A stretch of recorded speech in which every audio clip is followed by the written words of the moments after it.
আজকে সারাদিনে পুরো বাসার ফার্নিচারগুলো মুছে পরিষ্কার করে তারপর ইফতারির আয়োজন করলাম। আর কি কি কাজ করলাম সব কিছু নিয়েই থাকছে আজকের এই ভিডিও। হ্যালো এভরিওয়ান, আসসালামু আলাইকুম। কেমন আছেন সবাই? সংসার নামক এই জায়গাটাতে আমাদের কাজের কোনো শেষ থাকে না। সকাল থেকে রাত অবধি প্রত্যেকটা ঘরের গৃহিণীদের একের পর এক কাজ করে যেতেই হয়, তাদের পরিশ্রমের কোনো শেষ থাকে না। তারপরে কিছু কিছু পুরুষ মানুষ বলবে সারাদিন তোমরা ঘরে কি কাজ করো, কী বা কাজ থাকে। অনেক সংসারেই কিন্তু এই কথাগুলো বলে থাকে, তবে আলহামদুলিল্লাহ আপনাদের ভাইয়া কখনো আমাকে এই ধরনের কথা বলে না। বরং আমি যদি কোনো কাজ করতে গিয়ে পিছিয়ে পড়ি, সে নিজে বাসায় এসেও আমাকে অনেক কাজের সহযোগিতা করে। এই দিক থেকে আমি আল্লাহ পাকের কাছে অনেক অনেক শুকরিয়া।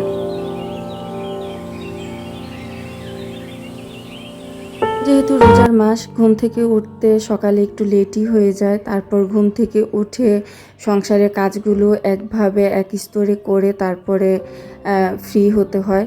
আর ইফতারের পরে তো কোনো কাজ করতে ইচ্ছে করে না, না করলেও কিছু করার নেই।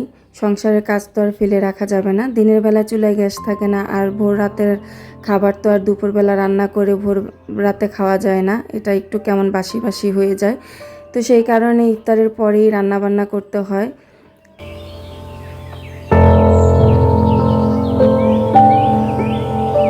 একটা সংসারে কাজের কিছু নিয়ম থাকে, আর প্রত্যেকেই তার নিয়ম অনুযায়ী সংসারের কাজগুলো করে নেয়। আমিও আমার নিয়ম অনুযায়ী সংসারের কাজগুলো করে থাকি। ঘুম থেকে ওঠার পরে সর্বপ্রথম আমার বেডরুমটা না গুছালে আমার একেবারেই শান্তি লাগে না। আমার ব্লগে হয়তোবা আপনারা দেখতে পাবেন যে আমি কাজের শুরুটা করি আমার বেডরুম থেকে। আমার বেডরুমটা আগে গুছাবো, তারপর আমি পুরো বাসা ক্লিন করব। আমার বেডরুমটা যতক্ষণ পর্যন্ত এলোমেলো থাকে ততক্ষণ পর্যন্ত আমার কাছে সব কিছুই এলোমেলো লাগে। আমার মনে হয় কাজের কোনো আমি তাল ঠিক রাখতে পারছি না। তো সেই কারণে সর্বপ্রথম আগে আমার বেডরুমটাই গুছিয়ে নিচ্ছি। তো এদিকে আমার বিছানাটা আগে আমি গুছিয়ে নিচ্ছি, তারপর বাকি ফার্নিচারগুলো একটু মুছে পরিষ্কার করে নিব।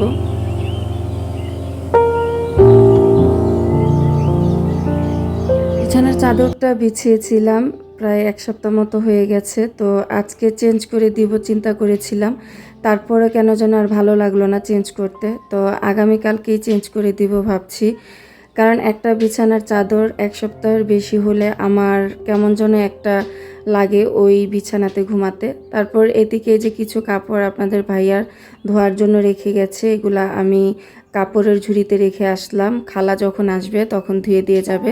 তারপর ড্রেসিং টেবিলটা আমি মুছে পরিষ্কার করে নিচ্ছি। সেই সাথে আমি এই যে ড্রেসিং টেবিলের পাশে যেই গাছটা আছে, এই গাছের নামটা আসলে আমার মনে নেই, এই গাছটা আমি পরিষ্কার করে নিব। গাছটার পাতাতে প্রচুর পরিমাণে ধুলা পড়েছে।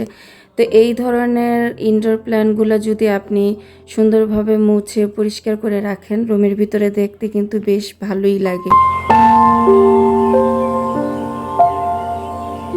তারপর চলে আসলাম আমার আলমারিটা মুছে পরিষ্কার করে নিতে। আলমারির গ্লাসটাতে হালকা ধুলা দেখা যাচ্ছে, তো এটা আমি অফ ক্যামেরায় টিস্যু দিয়ে মুছে নিয়েছি। তারপর ওয়ার্ড্রোপের ওপরগুলো আমি মুছে নিচ্ছি। আগে তো আমার রুমে তেঁতুল বিচি কালার ফার্নিচার ছিল, তো তখন ময়লাগুলো একেবারেই ভেসে থাকতো, দেখা যেত। কিন্তু এখন ময়লাগুলো দেখা যায় না, তবে প্রচুর পরিমাণেই ময়লা হয়। প্রতিদিনই এই ফার্নিচারগুলো আমার মুছে পরিষ্কার রাখতে হয়। আর আপনি যদি প্রতিদিনই ফার্নিচার মুছে পরিষ্কার রাখেন, আপনার ফার্নিচার কখনোই পুরান দেখাবে না, সবসময় নতুনে চকচক করবে। তো আমার রুমটা গুছানো কমপ্লিট। আমি এখন চলে যাব ড্রয়িং ডাইনিংয়ের কাজগুলো করে নিতে।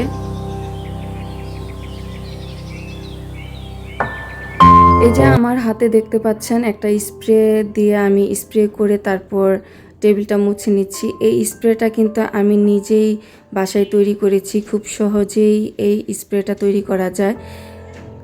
আমরা দোকান থেকে যে ক্লিনজারগুলো কিনে নিয়ে আসি ওগুলার চেয়ে এই ক্লিনজারটাও কিন্তু কোনো অংশে কম না। এটা চাইলে আপনারা সবাই বাসায় তৈরি করে নিতে পারবেন, খুবই সহজ। Vinegar, baking soda, Vim liquid আর পানি, এই 4টা উপকরণ দিয়ে আমি এই স্প্রেটা তৈরি করে নিয়েছি। আর এই স্প্রেটা দিয়ে আমি ঘরের সমস্ত ফার্নিচার পরিষ্কার করতে পারি, কোনো ময়লা থাকে না। আর গ্লাস পর্যন্ত পরিষ্কার করা যায়, এত সুন্দর পরিষ্কার হয়। একবার বানিয়ে ট্রাই করে দেখতে পারেন, খুবই উপকারী একটা স্প্রে। আমার ভিডিওর এই পর্যন্ত কে কে আছেন জানি না, তবে যারা যারা আছেন আপনাদেরকে অনুরোধ করব একটা লাইক দিয়ে পুরো ভিডিও দেখার জন্য। আপনার একটা লাইকই পারবে আমার ভিডিওটা আরও 10 জনের সামনে পৌঁছে দিতে। আর আপনি যদি এই ধরনের ডেইলি লাইফস্টাইল ব্লগ দেখতে পছন্দ করেন তাহলে আপনি চাইলে আমার সাথে থেকে যেতে পারেন। আমার যদি কোনো ভুল ত্রুটি হয়ে থাকে কথায় বা কাজে, সেই ভুলগুলো শুধরানোর জন্য সুন্দর করে ছোট্ট একটা কমেন্ট করে যাবেন। আমি চেষ্টা করব সেই ভুলগুলো শুধরে নতুন করে আপনাদের সামনে আসার। তারপর কথা বলতে বলতে কিন্তু আমি ডাইনিং টেবিলটা গুছিয়ে পরিষ্কার করে তারপর আমার ফ্রিজ, ওয়াল ক্যাবিনেট এগুলাও কিন্তু আমি মুছে পরিষ্কার করে নিয়েছি। তো সারাদিনের সব কাজ শেষ করে, গোসল নামাজ শেষ করে এই যে এখন 3টার পরে আমি চলে আসলাম ইফতারি রেডি করতে। একটু আগেই ইফতারি রেডি করতে চলে আসছি। দেখা যাবে ইফতারির আগ মুহূর্তে চুলায় গ্যাস থাকবে না, গ্যাস চলে যাবে। তো এই সময়টা গ্যাস থাকে, তাই ইফতারিগুলো আমি আগেই রেডি করে নিচ্ছি। যদি ঠান্ডা হয়ে যায় ওভেনে গরম করে তারপরে খাবো। কারণ এভাবে আমাদের গৃহিণীদের একটু হিসাব করে চলতে হয়। আমি চাইলে সিলিন্ডারেই ইফতারিটা বানাতে পারতাম, তো আমার কাছে মনে হচ্ছে যে সিলিন্ডারে শুধু এখন গ্যাস আছে, আমি সিলিন্ডারটা কেন অপচয় করব, একটু আগে আর পরে এতটুকুই তো ব্যবধান।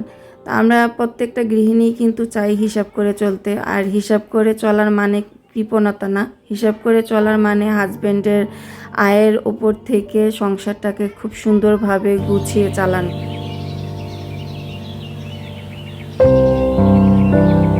আজকে আমার বেসনের গোলাটা একটু পাতলা হয়ে গেছে, তো আমি যেহেতু বেসনটা আগেই গুলিয়ে রাখি, তো এখন আর নতুন করে কোনো বেসন দিতে চাচ্ছিলাম না। তো পাতলা গোলাটা দিয়ে আজকে আমি আলু চপ, বেগুনি এগুলা তৈরি করে নিচ্ছি। তো অনেক দিন বলতে কয়েকদিন পরেই ভাজাভাজি করছি।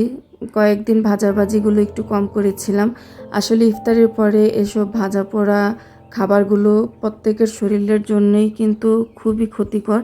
তা আমার বাসায় আমি চেষ্টা করি একটু ভাজা পোড়া কম খাওয়ার, অন্যান্য খাবারগুলো খাওয়ার ট্রাই করি। তো যাই হোক, এখানে আমি আমার ইফতারিগুলো বানানো হয়ে গেছে, তো নিয়ে আসলাম টেবিল। আর এদিকে শরবতের জন্য চিনিটা আগে গুলাতে দিয়ে দিয়েছি। এখন ফলগুলো কেটে নিব আর আপনাদের কাছ থেকে বিদায় নিয়ে নিচ্ছি। আল্লাহ হাফেজ।